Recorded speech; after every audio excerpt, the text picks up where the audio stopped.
Haleluya. Salam sejahtera bagi kita semua pendengar Radio Cakrawala dimanapun Anda berada.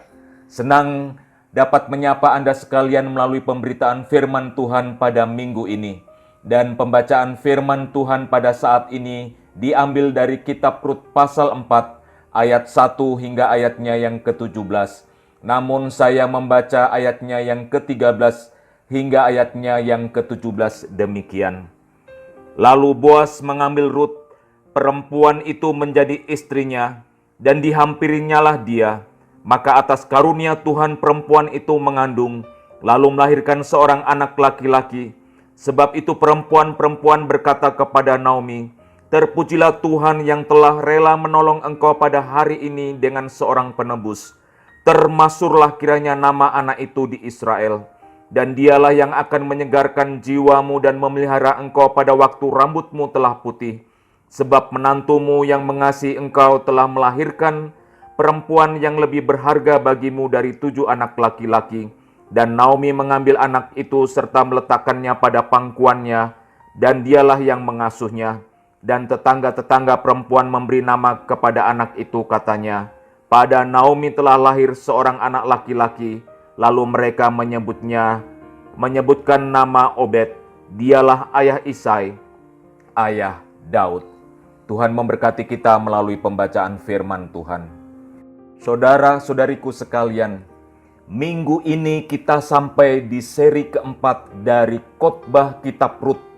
Dan bagi Anda yang ingin mengikuti keseluruhan seri khotbah kitab Rut, dapat mengikuti di YouTube Radio Cakrawala mulai dari tanggal 11, 17, 24 Januari, minggu ini tanggal 31 Januari, serta minggu depan tanggal 7 Februari 2021.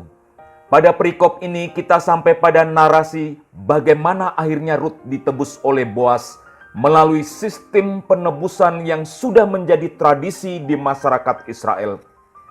Memang sangat menarik narasi suci dari kitab Rut ini, menyajikan alur narasi yang menyentuh kehidupan yang menyeluruh, yaitu menyentuh semua aspek hidup.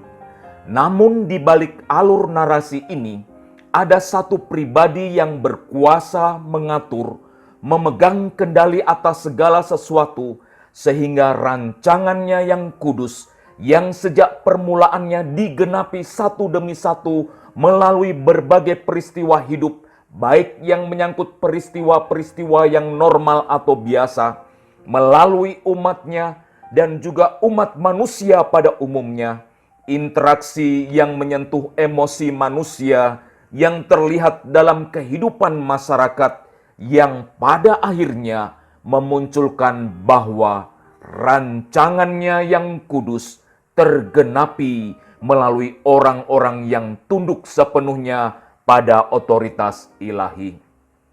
Saudara-saudaraku sekalian, ada kata-kata yang berulang-ulang dimunculkan pada pasal 4 ini. Kata ini adalah menebus atau ditebus. Kata ini sebenarnya dipakai untuk menggambarkan bagaimana sistem kehidupan yang terbangun dalam masyarakat Israel. Namun juga memberikan gambaran bagaimana pada akhirnya penebusan yang terjadi melalui Yesus Kristus. Sistem kehidupan yang dimaksud adalah tradisi. Dan salah satu tradisi yang terbangun di masyarakat Israel adalah apabila dalam kehidupan pasangan suami istri ada yang meninggal dan belum dikaruniai anak sebagai ahli waris, maka keluarga dekat dari sang suami yang harus menikah dengan istri yang telah ditinggalkan oleh suami. Namun ada yang lebih menarik dari kisah penebusan Boas terhadap Rut yang dicatat dalam pasal 4 ini. Penebusan ini bukan hal yang umum terjadi di masyarakat Israel, tetapi memiliki kekhususan dan lebih menarik. Jika penebusan ini dilakukan di antara orang Israel, maka ini adalah hal yang biasa terjadi. Tetapi Rut adalah orang Moab, berbeda bangsa sekaligus kewarganegaraan, dan ada semacam aturan yang diberlakukan atas umat Tuhan pada saat itu jika terjadi kawin campur. Inilah hukum kawin campur yang dipegang oleh orang Israel pada saat itu, yaitu seorang Amon atau seorang Moab janganlah masuk ke jemaah Tuhan.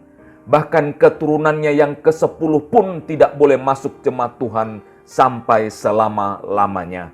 Ulangan 23 ayatnya yang ketiga. Oh saudara-saudariku sekalian, jika kita memperhatikan baik-baik apa yang disampaikan dalam kitab Ulangan ini, maka penebusan yang dilakukan oleh Boas adalah penebusan yang melanggar aturan yang telah ditetapkan. Bahkan menunggu keturunan yang ke-10 pun bukan merupakan jaminan.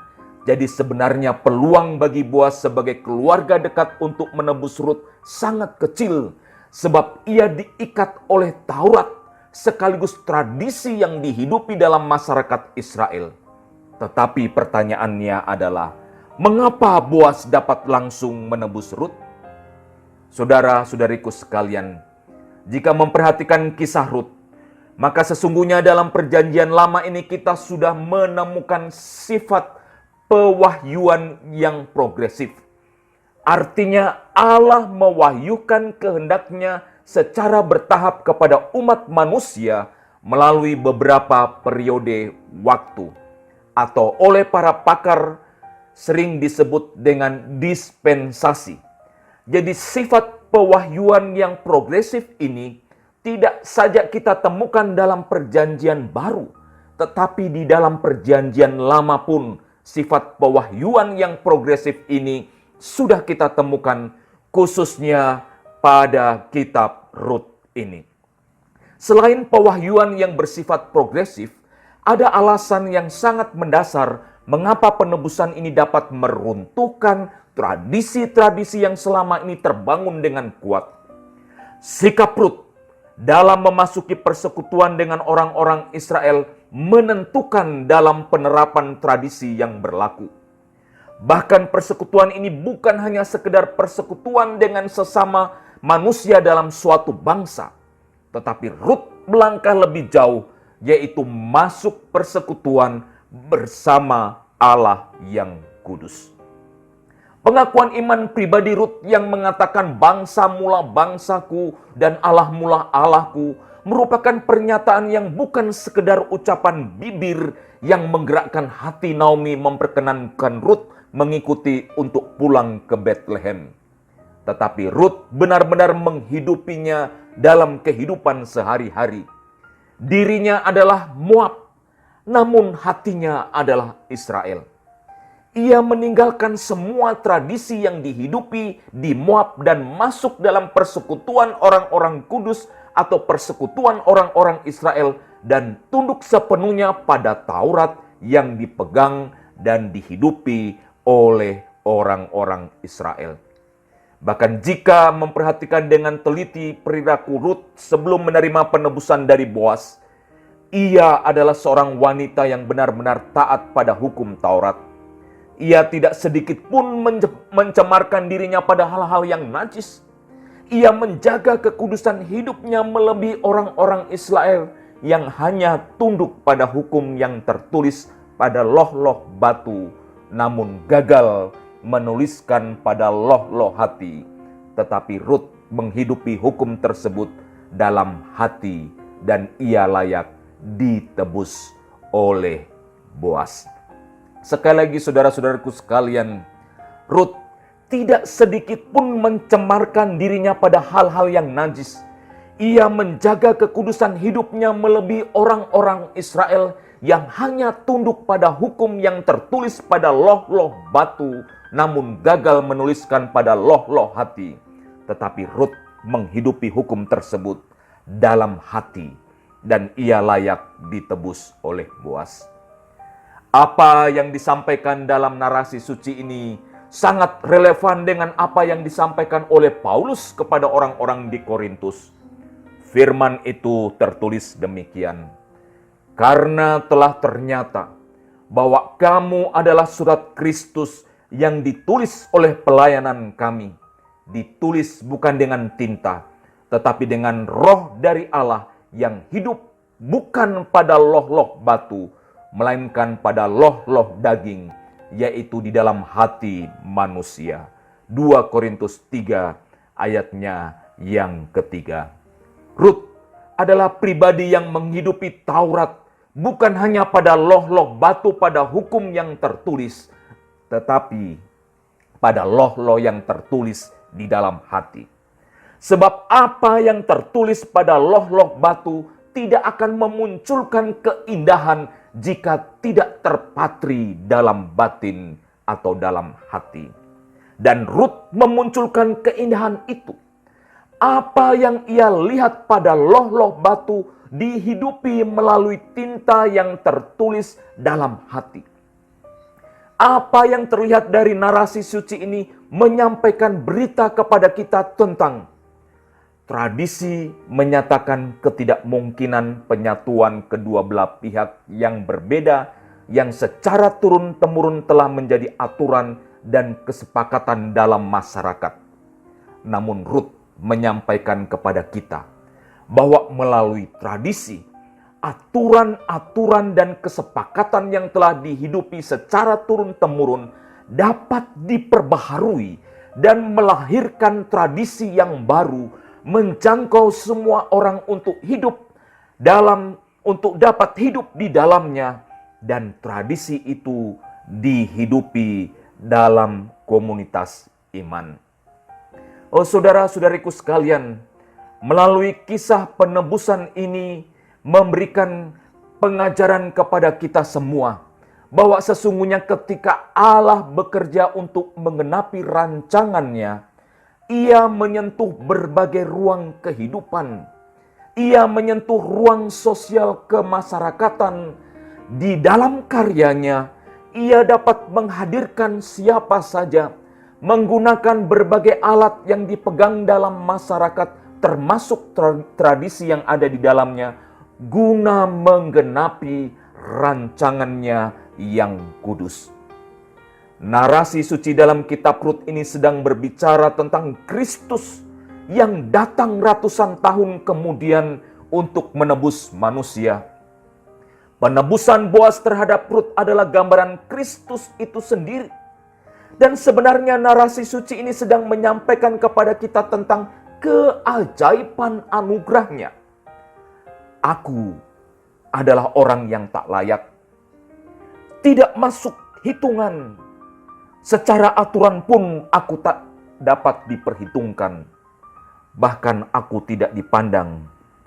Tetapi oleh karena anugerah Kristus, maka aku ada sebagaimana aku ada, dipanggil untuk masuk dalam persekutuan anugerah, menikmati keajaiban anugerahnya yang tak selayaknya ku terima, dan darinya keajaiban demi keajaiban anugerah itu ku alami sepanjang hidupku. Inilah saudara-saudaraku sekalian, pernyataan pengalaman kehidupan dari seseorang yang telah ditebus. Firman Tuhan pada saat ini berbicara tentang dan aku pun tertebus. Anugerah bekerja melampaui berbagai batasan yang terbangun dan dihidupi dalam masyarakat. Masa pandemi ini mengajarkan kita banyak hal tentang kehidupan di dalam anugerah. Kita hidup ada dalam batasan-batasan ruang sosial, bahkan kehidupan bergereja pun khususnya dalam persekutuan mengalami batasan-batasan. Seorang hamba Tuhan bercerita kepada saya bagaimana mereka harus mengatur suatu ibadah yang dihadiri oleh banyak orang. Dan guna memenuhi protokol kesehatan yang telah ditetapkan oleh pemerintah, maka pembatasan dalam ibadah dilakukan. Untuk masuk dalam ruang ibadah harus mendaftar beberapa hari sebelumnya dan harus menggunakan nomor antrian sesuai dengan pengaturan tempat duduk yang disediakan. Hal ini tidak pernah dilakukan sebelum masa pandemi. Dan kondisi ini seolah-olah kita diperhadapkan untuk mencari Tuhan di masa pandemik ini ada dalam batasan-batasan pengaturan. Dan salah satu batasan yang terlihat secara nyata, khususnya yang terjadi di dalam ibadah-ibadah kita, adalah batasan panggilan ke bangku anugerah. Panggilan ke bangku anugerah biasanya dilakukan setiap akhir pemberitaan firman Tuhan di hari Minggu. Tetapi sekarang panggilan ke bangku anugerah itu menggunakan cara berdoa di tempat duduk masing-masing. Tetapi apakah dengan cara ini adalah cara membatasi kerja anugerah Allah? Apakah ini menyatakan bahwa Tuhan semakin sulit untuk ditemui dan bahwa karyanya dibatasi oleh batasan-batasan tersebut? Masa pandemi ini mengajarkan kepada kita bahwa kerja anugerah melampaui batasan-batasan yang selama ini dibangun oleh manusia. Anugerah Tuhan bekerja tidak dibatasi oleh bangku anugerah yang diletakkan di tempat tertentu. Bangku anugerah itu hanyalah simbol. Ia maha hadir dan menyatakan anugerahnya kepada siapa saja dan di mana saja. Anugerah Kristus tidak dapat dibatasi oleh upacara-upacara tertentu yang umumnya pada masa pandemi ini, upacara-upacara gerejawi itu juga mengalami pembatasan. Anugerahnya tak terbatas. Ia menyentuh kehidupan pribadi kita di mana saja saat kita membuka diri untuk anugerah itu. Saat engkau membuka diri untuk anugerah itu, maka engkau pun ditebus. Lepas dari pelaksanaan protokol kesehatan di masa pandemik ini, penggunaan masker, hand sanitizer, baju hazmat, dan lain-lain, ada suatu keyakinan yang harus kita pegang teguh, dan ini merupakan bagian dari kehidupan di dalam anugerah, yaitu pemeliharaan Tuhan. Janji penyertaannya tetap menjadi bagian hidup kita. Ketika engkau ditebus, maka anugerahnya bekerja tanpa batasan di tengah-tengah pembatasan ruang sosial yang saat ini sedang terjadi. Kisah penebusan melalui narasi ini akhirnya memunculkan apa maksud Allah bekerja dalam ruang lingkup yang tak terbatas, yaitu Kristus yang berasal dari keturunan Daud. Ayat 17 mengatakan demikian, pada Naomi telah lahir seorang anak laki-laki, lalu mereka menyebutkan namanya Obed. Dialah ayah Isai, ayah Daud. Bukankah saudara-saudariku sekalian, Kristus disebutkan berasal dari keturunan Daud? Luar biasa. Rut, seorang Moab, masuk dalam persekutuan orang-orang kudus melalui kehidupan orang Israel, mengalami penebusan yang pada akhirnya melalui narasi suci ini memunculkan bahwa karya Allah yang sempurna itu bekerja melalui berbagai aspek kehidupan manusia yang pada akhirnya memunculkan rancangan Allah terjadi atas kehidupan manusia dan rancangan itu digenapi. Kristus adalah penebus itu. Rut menyajikan gambaran penebusan melalui tradisi yang ada. Tetapi Kristus menebus melalui cara yang ilahi dalam wujud manusia agar kita manusia yang berdosa ditebus. Dan oleh Kristus aku pun tertebus. Demikian juga dan oleh Kristus engkau pun ditebus. Oleh Kristus saya, Anda, kita semua mengalami penebusan itu. Penebusan yang dilakukan oleh Boaz terhadap Rut adalah gambaran bagaimana Kristus yang pada akhirnya menebus kita orang-orang yang berdosa. Oh saudara-saudariku sekalian, mengakhiri pemberitaan firman Tuhan ini, saya mengajak kepada kita semua. Marilah kita tetap hidup di dalam persekutuan anugerah. Nikmatilah keajaiban anugerahnya yang bekerja tanpa batasan-batasan di tengah-tengah pembatasan sosial yang saat ini sedang terjadi. Benarlah apa yang dikatakan oleh William Booth. Bahkan saya ingin mengatakan William Booth sampai sekarang pun ia masih berbicara kepada kita. Nyanyian nomor 160, baitnya yang pertama, membuka pemikiran kita bagaimana anugerah itu bekerja dalam kehidupan kita orang-orang percaya. Oh selamat yang luas, oh laut kasih Allah, kelimpahan rahmat atau kelimpahan anugerah datang dari surga. Kelimpahan anugerah itu membanjiri kehidupanku yang telah ditebus. Dan kelimpahan anugerah itu juga membanjiri engkau yang telah ditebus.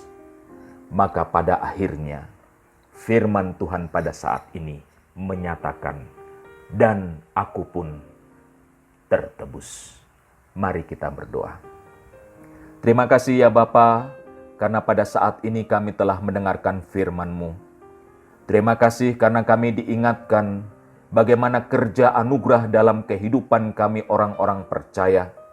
Anugerah-Mu yang bekerja tanpa batasan-batasan dan anugerah-Mu bekerja melimpah dalam kehidupan kami. Saat ini hamba-Mu berdoa bagi mereka yang mendengarkan pemberitaan firman Tuhan ini, khususnya mereka yang belum mengalami penebusan. Oh Bapa di sorga, kiranya Roh-Mu yang kudus bekerja dalam kehidupan mereka, sehingga mereka pun ditebus, mengalami keajaiban kasih karunia Allah, dan mengalaminya dari hari ke hari, sehingga sungguh kami melihat kelimpahan anugerah itu terjadi atas kehidupan kami orang-orang percaya. Berkatilah Radio Cakrawala ini dalam mengemban misi, khususnya dalam penyampaian firman Tuhan bagi mereka yang sulit dijangkau oleh pelayanan. Berkatilah mereka ya Bapa, biarlah melalui pelayanan ini nama Tuhan saja yang selalu diagungkan dan dimuliakan. Terima kasih ya Bapa, ini doa kami, dalam nama Yesus kami berdoa. Amin.